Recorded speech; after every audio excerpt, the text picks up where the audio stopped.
Si tu donnes des cours particuliers en ligne et que tu veux éviter le va-et-vient de tes élèves constant, il va falloir que tu réfléchisses à des techniques pour fidéliser tes élèves. Et je ne parle pas du tout du fait d'offrir des cours, d'offrir par exemple le premier cours gratuit ou d'offrir par exemple un cours dans un pack de 10. Je suis complètement contre cette pratique qui est très souvent vue sur les réseaux sociaux, sur internet en général.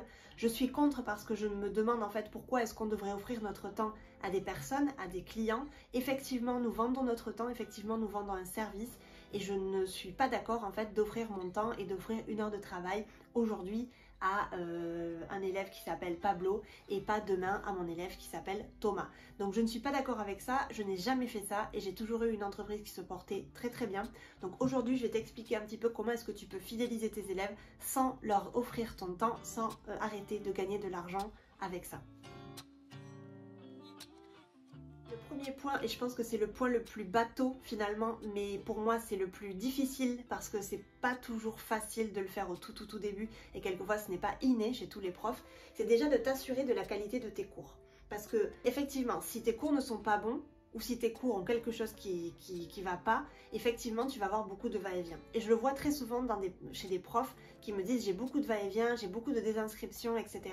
Et je ne veux pas forcément tout remettre en cause dans leur travail, mais il y a forcément quelque chose qui va pas. Et ça, il faut vraiment que tu te rendes compte, est-ce que le cours il est bien structuré? Est-ce que la personne elle connecte bien avec moi? Parce que c'est aussi au-delà de la pédagogie, mais c'est aussi une question de feeling humain qu'il faut aussi voir. Il y a beaucoup de choses qui rentrent en compte. Mais t'assurer de la qualité de tes cours, c'est déjà un premier pas. Ta priorité dans les cours, c'est vraiment de délivrer un travail irréprochable, de t'assurer d'offrir un cadre de confiance à tes élèves bien évidemment, un endroit où ils se sentent à l'aise, libres, parce que apprendre à parler une langue, tu le sais, c'est quelque chose d'hyper compliqué. Il faut qu'on se sente entièrement à l'aise avec la personne qu'on a en face, sinon on commence à être bloqué. Si toi aussi tu as déjà appris une langue étrangère ou tu es en train de l'apprendre, tu sais que l'état d'esprit dans lequel tu es en face d'une personne compte beaucoup. Moi-même qui parle japonais, quand je parle japonais à des personnes qui m'intimident, je vais complètement perdre mes moyens, je le sais, alors que quand je parle avec des amis en qui j'ai entièrement confiance, je suis beaucoup plus libre et je me permets de faire les erreurs que peut-être je ne me permettrai pas avec une autre personne. Donc c'est très important pour toi, au-delà de t'assurer de la qualité de tes cours, de t'assurer que l'élève en face de toi est à l'aise avec toi, est dans une bonne ambiance et tu as su créer ce petit cocon de confiance pour qu'il puisse progresser dans la langue étrangère qu'il apprend. Si l'élève ne connecte pas avec toi ou toi tu ne connectes pas avec l'élève parce qu'il n'y a pas ce feeling là, je peux t'assurer que ça va être compliqué. Et je peux t'assurer que aussi tu vas un petit peu punir, sans le vouloir bien évidemment, inconsciemment, l'autre personne qui va peut-être être plus à l'aise avec un autre prof finalement. Et moi je suis vraiment de l'avis de si la personne en face ne se sent pas bien avec moi, qu'elle soit vraiment tout à fait libre d'aller voir un autre professeur parce que moi je veux que cette personne elle progresse, je veux que cette personne elle apprenne la langue que j'enseigne avec une grande liberté. Et si avec moi pour X ou Y raison elle ne se sent pas à l'aise, ben bon vent. Je le dis très souvent, mais on n'est pas toujours le meilleur prof pour nos élèves. Ça va dépendre vraiment de beaucoup de critères, beaucoup de choses qui des fois nous échappent à nous aussi. Donc il faut savoir un petit peu, voilà, laisser libre les gens. Et si vraiment on n'est pas le bon prof pour nos élèves, leur dire que peut-être qu'on va leur proposer quelqu'un d'autre ou qu'ils cherchent un autre prof pour les faire progresser. Je trouve que quand on est prof en ligne et prof indépendant, il faut énormément d'intelligence émotionnelle. Il faut savoir comprendre la personne qui est en face de nous. Il faut savoir se sentir compris et il faut se savoir aussi la mettre à l'aise. J'ai un exemple à te donner. J'enseigne le français à une élève ici à Barcelone depuis des années et des années en cours particulier. C'est vraiment une élève que j'adore. On a vraiment un énorme feeling toutes les deux. On se voit en dehors des cours. On a vraiment quelque chose de très spécial qu'on partage toutes les deux. Et je sais que moi, j'ai une certaine intelligence émotionnelle que j'ai pu développer pendant des années et depuis des années, depuis que j'enseigne notamment.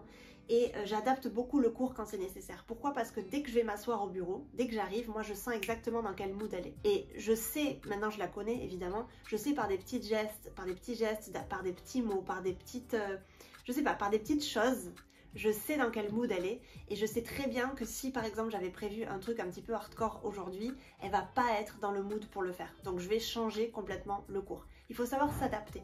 Être prof en ligne, c'est savoir toujours s'adapter à toutes les personnalités différentes, mais aussi à toutes les humeurs différentes. Parce que quelquefois, on va avoir quelqu'un en face de nous qui va peut-être pas être réceptif, qui va peut-être être dans une mauvaise journée, qui va avoir eu peut-être une mauvaise nouvelle avant de s'être connecté. Et il faut savoir être un petit peu un caméléon et savoir adapter tout ça. Et c'est aussi de cette façon-là, en t'assurant de la qualité de tes cours et en t'assurant que tu es adaptable et flexible, que aussi les personnes en face de toi, elles se sentent comprises et elles sentent aussi qu'ils ont de la valeur finalement, que tu fais attention à comment ils se sentent. Et ça, pour moi, c'est primordial, vraiment. Plus tu créeras une ambiance détendue pendant tes cours, propice à l'apprentissage, etc., plus tes élèves voudront réitérer avec toi et puis ils resteront sur du long terme. Donc ça, c'était pour moi un point très très très important qui n'est pas évident en général. Le deuxième point, c'est t'intéresser foncièrement, et j'ai vraiment envie de mettre ce mot en gras, foncièrement, s'impliquer dans leur apprentissage. Ne pas juste se connecter, faire son cours et ciao. S'impliquer. Question, est-ce que la personne en face de toi, est-ce que ton élève en face de toi t'intéresse vraiment? Parce que s'il t'intéresse pas vraiment, tu vas pas avoir une certaine aisance avec lui, tu vas pas t'intéresser à lui, il va sentir qu'il ne t'intéresse pas et peut-être que cette personne, encore une fois, elle va se bloquer. Et quand on apprend une langue, encore une fois, je te l'ai dit tout à l'heure, il faut se sentir libre et il faut créer une ambiance propice à l'apprentissage et propice à la liberté pour que la personne puisse vraiment progresser de bonne manière. Flatte ton élève. C'est son cours finalement, c'est une heure que lui il paye chaque semaine pour être avec toi et pour apprendre la langue que tu enseignes. Donc flatte-le, montre-lui que tu es là pour lui. Montre-lui aussi que tu ne le jugeras pas quand il fera des erreurs, etc. Mais sache aussi te mettre en retrait quand c'est nécessaire. Ne parle pas trop quand c'est pas nécessaire. Laisse-le parler, laisse-le faire des erreurs, etc. Laisse-lui la parole et guide toujours le cours avec bienveillance et délicatesse. Je sais que c'est pas facile, mais c'est vraiment quelque chose qui fera une énorme différence. Donc intéresse-toi à tes élèves. Pose-leur des questions. Pose-leur des questions sur leur vie privée sans être trop privé, effectivement, parce qu'on n'est pas des collègues, hein. Ça reste une relation quand même professionnelle. Mais intéresse-toi à ce qu'il fait, demande-lui, pose-lui beaucoup de questions. Et je te promets que ça déjà, ça flattera beaucoup ton élève et il se sentira important à tes yeux. Une chose que je fais depuis des années, c'est organiser 1 à 2 pauses café. Alors je les appelle plutôt des apéros, parce qu'on fait ça plutôt en fin de journée, pour créer du lien et se voir justement hors cours, comme finalement un team building avec mes élèves. Et je le fais aussi actuellement à l'intérieur de l'école des profs, qui est mon accompagnement pour les profs. Je le fais 2 fois par an, pour Noël et juste avant l'été. Et on se sert de ce moment-là pour discuter. Avec mes élèves, ce que je fais, c'est que j'invite du coup les élèves de tous mes groupes, etc. Généralement, je regarde un petit peu au niveau du niveau parce que je ne veux pas trop de personnes qui soient beaucoup trop différentes au niveau des niveaux. Donc j'évite d'inviter des personnes complètement débutants et des personnes qui ont un niveau beaucoup plus avancé. Mais généralement, je le fais avec des groupes environ entre A2, B1 et B2 pour qu'il y ait quand même une certaine cohérence au niveau des niveaux, encore une fois. Qu'est-ce qu'on fait pendant cet apéro? Ben en fait, on parle. Alors, je leur demande chaque fois d'avoir une petite boisson, alcoolisée ou pas, ça c'est chacun fait ce qu'il veut, et on parle, on utilise la langue qui est la plus pratique pour eux, ou on utilise généralement le français, ou on utilise une langue qui est en commun, ou on utilise la langue que j'enseigne, ça dépendra du niveau, mais on ne parle pas de cours, on ne parle pas de culture de la langue, on ne fait rien. On parle juste de nos vies privées et de quelque chose qui peut être intéressant. Ce que je fais généralement aussi, c'est que je prévois des petits jeux qui permettent de nous connaître davantage si par exemple c'est un nouveau groupe. Et généralement, c'est des choses qui marchent beaucoup. Pourquoi? Parce que je m'intéresse encore une fois à mes élèves, je leur donne un petit peu de mon temps pour aussi créer une certaine proximité. Et là encore, ce n'est pas offrir un cours gratuit, c'est pour moi créer une certaine proximité parce que c'est des élèves qui généralement sont là depuis des années.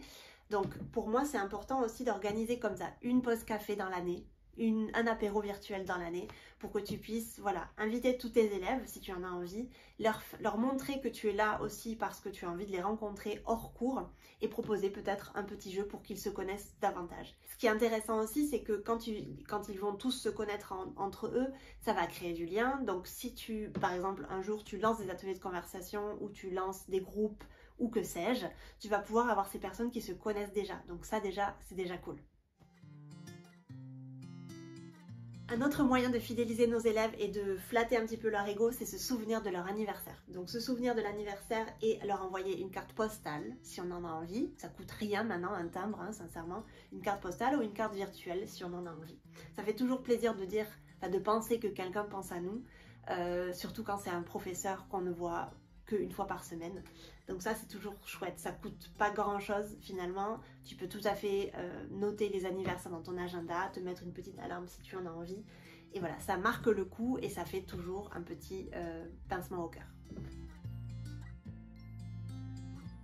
L'avant-dernier point, c'est régulièrement demander du feedback pour améliorer l'expérience client. L'expérience client, ça va être vraiment la chose la plus importante pour toi. Si ton expérience client et tes cours sont pourris, laisse tomber, ton entreprise ne va pas fonctionner. Donc, demander du feedback pour améliorer l'expérience client, mais aussi, il faut le dire, pour avoir des témoignages que tu vas pouvoir publier sur tes réseaux sociaux, sur ton site internet, etc. Toujours avec leur accord, bien évidemment. Tu peux également créer une page Google My Business, si tu veux, pour que les personnes qui te cherchent sur Google puissent voir directement les témoignages que tes élèves t'ont déjà laissés. Une petite chose néanmoins, il est important quand même de guider un minimum le témoignage. Alors, moi j'ai fait l'erreur au tout début de demander aux élèves de m'envoyer un témoignage, leur opinion un petit peu sur les cours, etc. Mais j'arrivais pas à sortir un petit peu l'information que moi j'avais envie de publier. Donc attention à guider un petit peu, à savoir guider le témoignage et ne pas laisser libre cours à leur imagination pour raconter leur expérience. Donc on veut connaître le parcours de l'élève, on veut connaître sa transformation, donc le point initial et le point final qu'il a réussi à atteindre grâce à nos cours. Donc on veut savoir vraiment comment il est passé du point A au point B, en bref.